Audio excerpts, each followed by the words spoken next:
होगा, देखो सबसे पहले हम लोग क्या किए थे, पार्टनरशिप फंडामेंटल्स अकाउंट्स हम लोग कर रहे थे।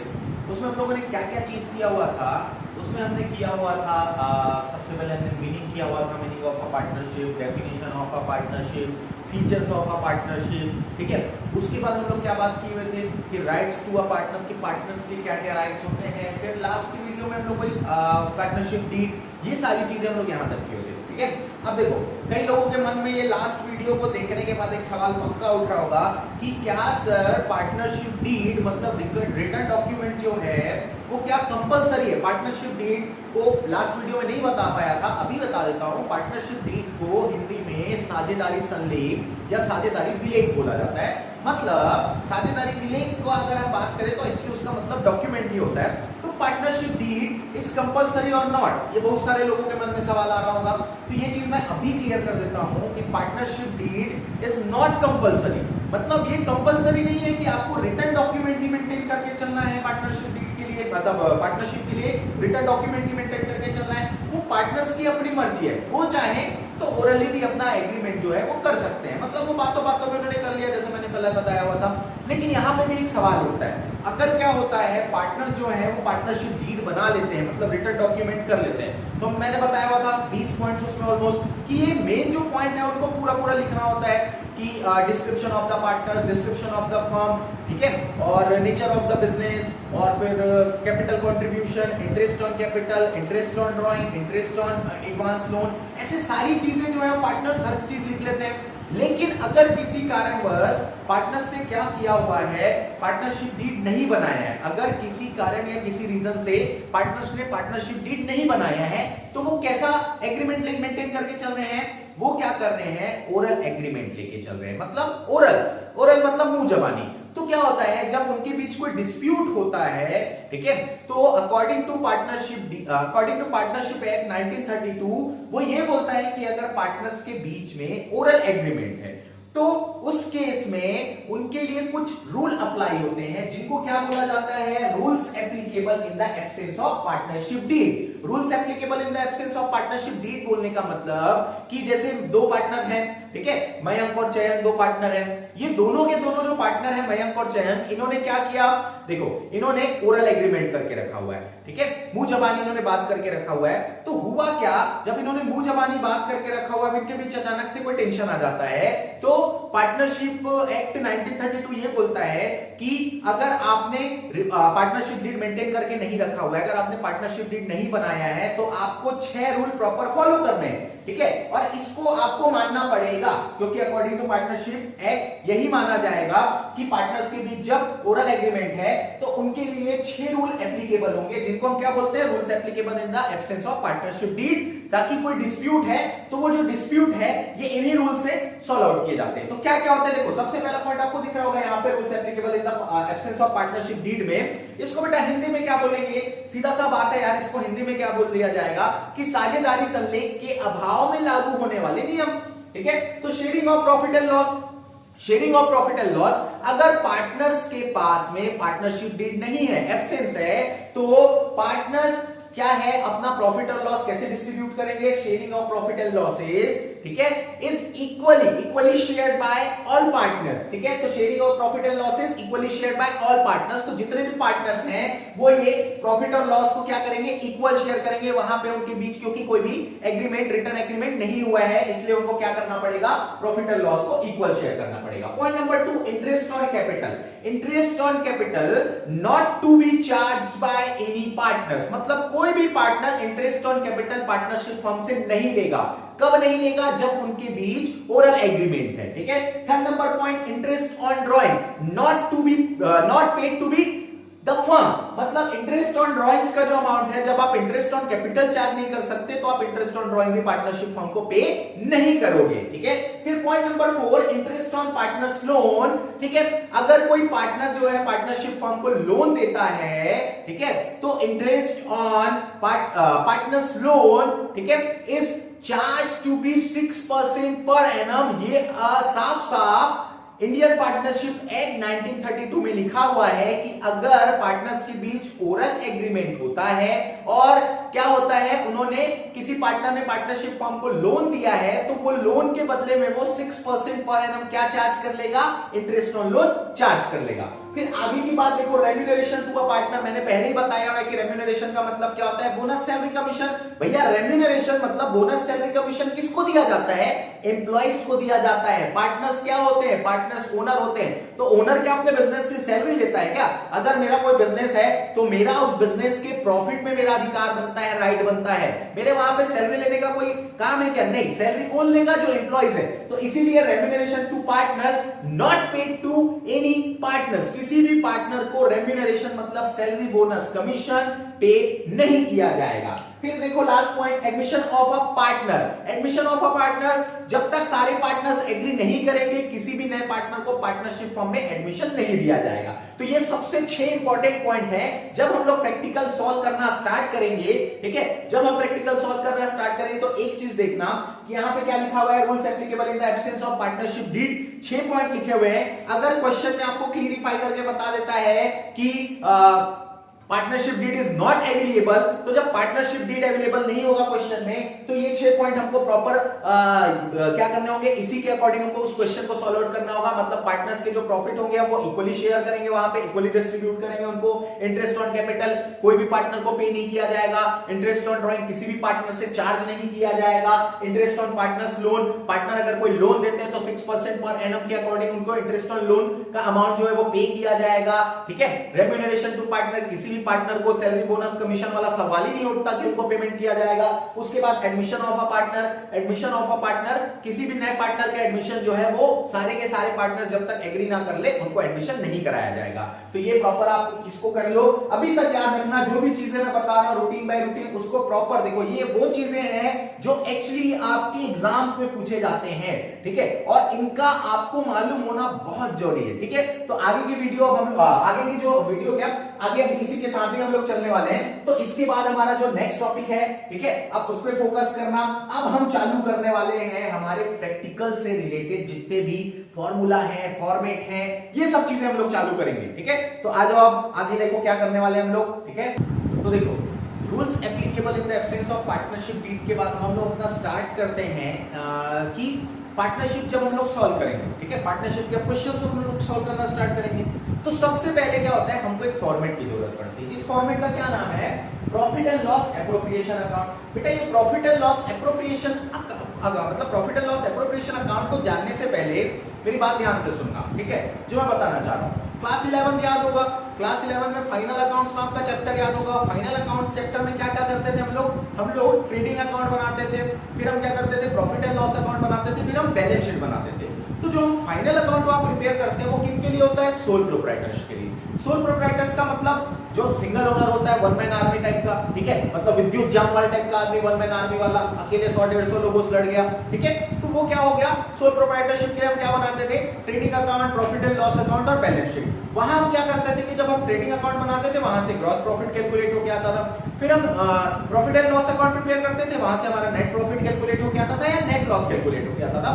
तो जो नेट प्रॉफिट था वो सिंगल ओनर का अकेले प्रॉफिट होता है। मतलब सपोज 10,000 रुपए का नेट प्रॉफिट हुआ है, वो अपने जेब में डालेगा तो वो अकेला ओनर है। ठीक है, फिर वो क्या करता था, अपने मतलब अपने बिजनेस के एसेट्स और लायबिलिटी को रिवैल्यू करने के लिए वो क्या करता था, वो बैलेंस शीट बना लेता था ताकि उसको मालूम हो पाए कि उसके जो बिजनेस का फाइनेंशियल कंडीशन कैसा है। ठीक है, तो वो ये मालूम करने के लिए। लेकिन यहाँ पे सवाल उठता है पार्टनरशिप में कि यहाँ पे एक अकेला ओनर तो होता नहीं, यहाँ पे 2 या 2 से ज्यादा लोग ओनर होते हैं। तो यहाँ पे क्या किया जाता है, यहाँ पे भी पार्टनर जो ये प्रॉफिट पार्टनरशिप होता है इसमें भी पार्टनरशिप फर्म क्या करती है, सबसे पहले ट्रेडिंग अकाउंट, क्योंकि वो भी बिजनेस कर रहे हैं तो ट्रेडिंग अकाउंट बनाना कंपलसरी है। फिर वो लोग भी क्या करते हैं, profit and loss account prepare करते हैं। फिर प्रॉफिट एंड लॉस अकाउंट से जो उनका नेट प्रॉफिट या नेट लॉस कैलकुलेट होकर आता है तो वो अकेले किसी एक पर्सन का नहीं होता, वो पार्टनर्स होते हैं, उनको डिस्ट्रीब्यूट किया जाता है। फिर वो क्या करते हैं, profit and loss appropriation account बनाते हैं। प्रॉफिट एंड लॉस एप्रोप्रिएशन देखो लिखा हुआ है,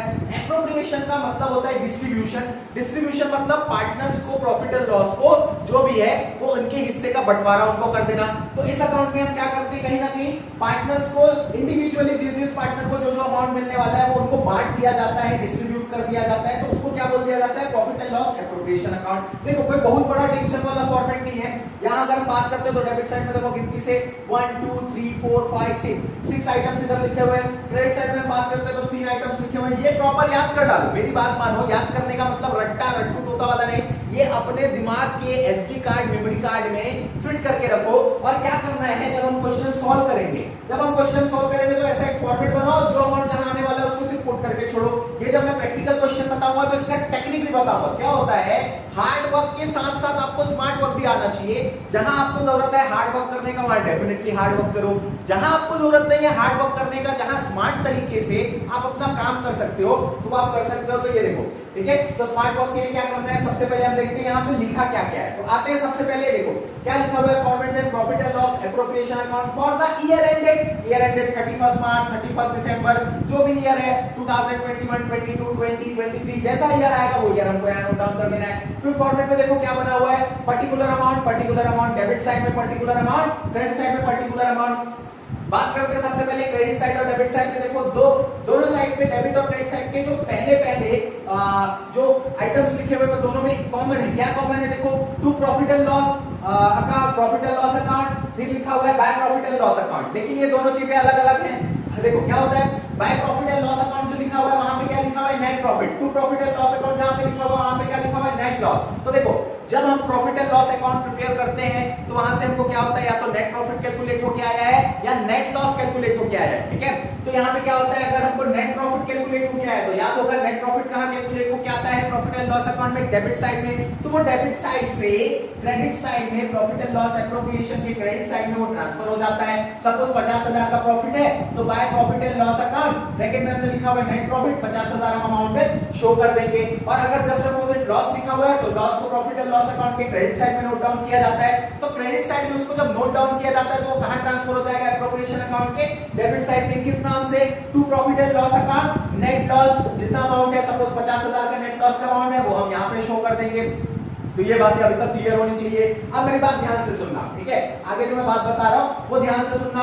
अब देखो यहाँ पे क्रेडिट साइड में सेकंड चीज लिखा हुआ है by interest on drawings account. तो by interest on drawings account, देखो ध्यान से, नाम लिखा हुआ है मयंक जैन, जो भी पार्टनर के नाम है मयंक जैन, भयंक, जो भी है, ABC, सीता गीता बबीता, राम श्याम मोहन सोहन, शाहरुख सलमान आमिर, तो जैसा भी नाम है पार्टनर्स का वो नाम लिखना। देखो क्या लिखा है, by interest on drawings account. ये बाय इंटरेस्ट ऑन ड्राइंग्स मतलब पार्टनर जो अमाउंट ड्राइंग करते हैं, विड्रॉ करते हैं, जैसे सपोज मयंक ने क्या किया, 50,000 रुपीस का विड्रॉ किया, ठीक है, उसके ड्राइंग्स में अगर उसको कोई इंटरेस्ट चार्ज करता है पार्टनरशिप फर्म, तो पार्टनरशिप फर्म जो इंटरेस्ट चार्ज करता है तो वो इंटरेस्ट को प्रॉपर कैलकुलेट किया जाता है। देखो पार्टनरशिप का जो इंटरेस्ट ऑन ड्राइंग होता है वो पर एनम कैलकुलेट किया जाता है। फॉर एग्जांपल यहाँ छोटा जगह दिख रहा होगा, देखो फॉर एग्जांपल मयंक क्या करता है, 50,000 रुपीस क्या करता है, ड्राइंग करता है, ठीक है, और इस ड्राइंग पे मयंक को at the rate 5% per annum interest किसको पे करना है, पार्टनरशिप फर्म को पे करना है।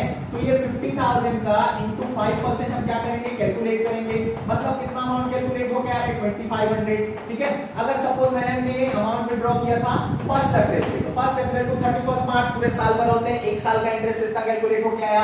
अगर मयंक ने क्या किया था, ये 1 अक्टूबर को किया हुआ था, तो यहाँ पे क्या हो जाएगा 50,000 इंटू 5%। और ध्यान से सुनो, अकाउंट कब क्लोज होते हैं बेटा, अकाउंट हमारे क्लोज होते हैं 31 मार्च को। तो 1 अक्टूबर टू 31 मार्च कितने मंथ्स होते हैं, 6 मंथ। तो यहाँ पे सिर्फ और सिर्फ कितने मंथ्स का कैलकुलेट किया जाएगा, 6 मंथ का। 1020 कैंसिल, 6 1 6 2 कैंसिल, ठीक है, 2 1 225 50, तो ये हो गया 250 into 5। तो देखो 250 into 5 is equals to 1250। तो 1250 इंटरेस्ट ऑन ड्राइंग क्या है, कैलकुलेट होके आ जाएगा। तो ये मंथ के अकॉर्डिंग, देखो अगर पूरा टाइम है, ये आगे हम लोग डिस्कस करेंगे, अभी सिर्फ समझो चीजों को क्या है, ठीक है। मैं लंबा नहीं खींचूंगा किसी चीज को, तुम्हारे दिमाग में बिठाना है मेरे को, बस ये मेरा टारगेट है, ठीक है। तो देखो, तो इंटरेस्ट ऑन ड्राइंग, तो जितना उन्होंने ड्रॉ किया और जितना उनका रेट ऑफ इंटरेस्ट है वो कैलकुलेट करना है, और यहाँ पे हमको पुट कर देना है। सपोज मयंक ने 50,000 किया था तो उसके अकॉर्डिंग उनका इंटरेस्ट ऑन ड्राइंग, जैंक ने जितना किया था उसका ड्राइंग, और दोनों अमाउंट टोटल करके हम क्या करेंगे, इनर कॉलम से आउटर कॉलम में उसको शो कर देंगे। तो क्या हुआ, सेकंड देखो, फर्स्ट पॉइंट क्या हुआ क्रेडिट साइड में, bye profit and loss account net profit. Second point क्या हुआ, bye interest on drawing account, वो हम क्या करेंगे, टोटल बाहर शो कर देंगे। अब देखो ये लास्ट वाला जो पॉइंट है बाय बाय पार्टनर्स कैपिटल और current account loss from appropriation. देखो एप्रो लिखा हुआ है, उसके आगे मैंने क्या किया हुआ है,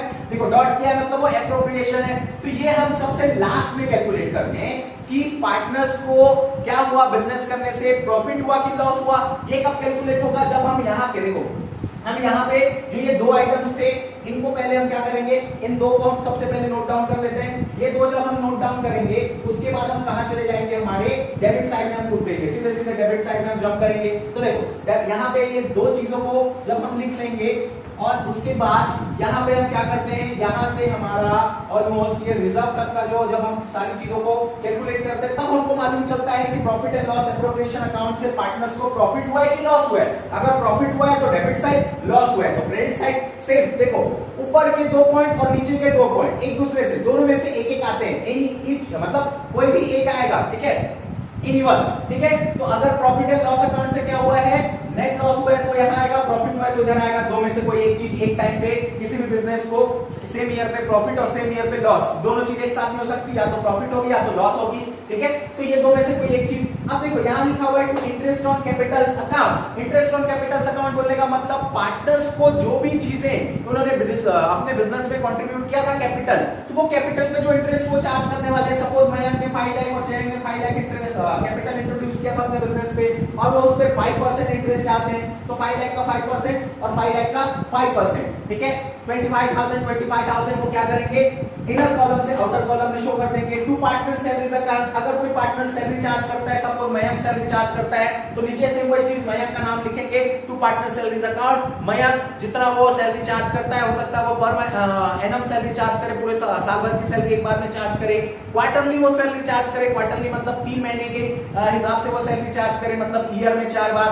हाफ ईयरली सैलरी चार्ज करे, मतलब ईयर में 2 बार, या मंथली सैलरी चार्ज करे ईयर में 12 बार, 12 टाइम्स, ठीक है। तो ये हुआ बात, तो हम यहाँ पे लिख देंगे to partner salaries account. To partners commission account, देखो पार्टनर्स कमीशन अकाउंट क्या होता है, कुछ पार्टनर बिजनेस से कमीशन चार्ज करते हैं, किस चीज के बदले, अगर वो किसी डीलर से कोई क्या कर रहे हैं, गुड्स जो है वो परचेज कर रहे हैं, उनसे डील कर रहे हैं, तो उस डील के बिहाफ में, अपने सेलिंग के बिहाफ में, ठीक है, तो वो जो भी चार्ज करेंगे तो उनका नीचे नाम लिख के वो शो कर देंगे। तो देखो यहाँ पे 3 point, to interest on capital, to partner salaries account, to partners commission account. फिर देखो बेटा यहाँ पे दिख रहा होगा रिजर्व। रिजर्व का मैं देखो ज्यादा अभी खींचूंगा नहीं, ये हमको टॉपिक मिलेगा आगे चल के, बहुत बार ये रिजर्व मिलते रहेगा, तो छोटे सी तरीके से समझना।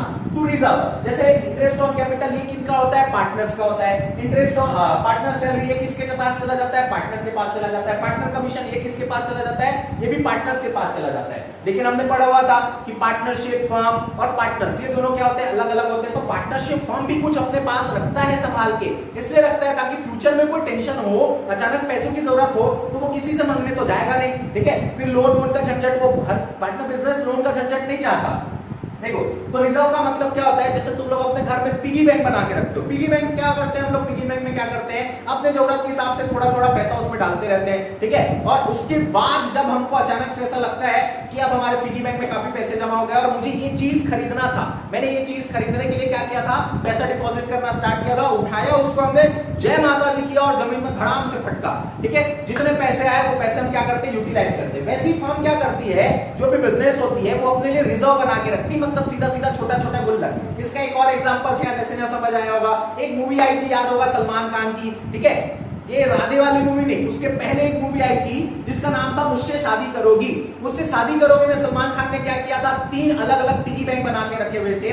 एक पिगी बैंक को उन्होंने नाम दिया हुआ था दादी की आंख के ऑपरेशन के लिए, बहन की शादी के लिए दूसरा, तीसरा वाले को क्या नाम दिया था, बहन की पढ़ाई के लिए। वैसे बिजनेसमैन क्या करते हैं, उनको अगर फ्यूचर में कोई बिल्डिंग बनाना है या कोई नई एसेट परचेज करनी है या किसी लायबिलिटी का पेमेंट करना है, उस तरीके से वो अलग अलग रिजर्व बना लेते हैं, जैसे जनरल रिजर्व, ठीक है, वर्कमैन कंपनसेशन रिजर्व, ठीक है, और इन्वेस्टमेंट फ्लक्चुएशन रिजर्व। ये क्या होता है, ये एक्चुअली पार्टनरशिप में बनाया जाता है इस तरीके का रिजर्व, और जब उसकी जरूरत होती है तो रिजर्व से पैसे निकाल के उसको यूटिलाइज किया जाता है। तो वैसे क्या करते हैं, तो रिजर्व जो होता है वो चार्ज अगेंस्ट प्रॉफिट होता है। चार्ज अगेंस्ट प्रॉफिट बोलने का मतलब ये है कि जितना प्रॉफिट हुआ है पार्टनर को, उसका 1% वो इसमें डाल देते हैं रिजर्व में। सपोज पार्टनर्स को क्या हुआ, 5 लाख रुपीस का प्रॉफिट हुआ है प्रॉफिट एंड लॉस अकाउंट से, तो वो प्रॉफिट एंड लॉस अकाउंट के 5 लाख रुपए का एक क्या किया जाता है, डिसाइडेड परसेंटेज, फॉर एग्जांपल 10%, जैसे 5 लाख का 10% क्या हुआ, 50,000, तो वो 50,000 क्या कर देते हैं, रिजर्व में डाल देते हैं। ये पार्टनर्स का नहीं होता, ये किसका होता है, पार्टनरशिप फर्म का होता है, मतलब बिजनेस का होता है, ठीक है।